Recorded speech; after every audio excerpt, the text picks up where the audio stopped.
Well, thank you for joining us for the next part of our Bible study for the third Sunday of Easter on the story of the road to Emmaus from Luke chapter 24, verses 13 through 35.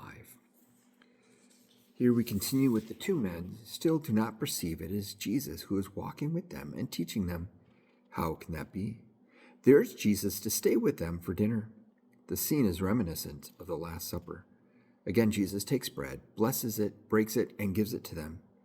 It is in the breaking of the bread that the disciples have their eyes open so they truly see Jesus. As soon as they recognize Jesus, he disappears.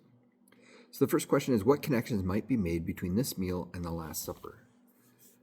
One, it's a familiar place that they would have seen Jesus as somebody who is leading their meal, praying for the meal, sharing bread with them. In the Gospel of Luke, it's sometimes joked it's the Gospel of food because Jesus is always interacting with a meal or some other way of eating. And so it would have been a familiar place.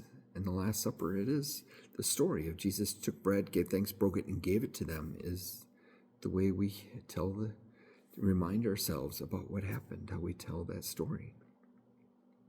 Then why do you think Jesus disappeared so quickly? That I'm not sure. I know in John's Easter story, Mary Magdalene wants to hold on to Jesus, and Jesus tells her not to because he has not ascended yet. It's not time for him to be held on to, and he may not be ready for that. And so we don't know why he disappears so quickly. So what else might the disciples have asked Jesus if he had not disappeared? I'm guessing the big question is how, why, what does this mean? This is not something you see, somebody who has been raised from the dead and walking with you and teaching with you. And as we heard last week with Thomas declared, my Lord and my God. We like the song, Just a Closer Walk with Thee, Lord Jesus.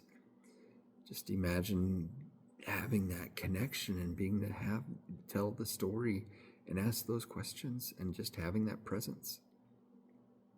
Again, I ask you to answer any of these questions in the comments and let me know what you think. Like and subscribe. It would be great to have you continue following us. Again, God be with you and happy Easter.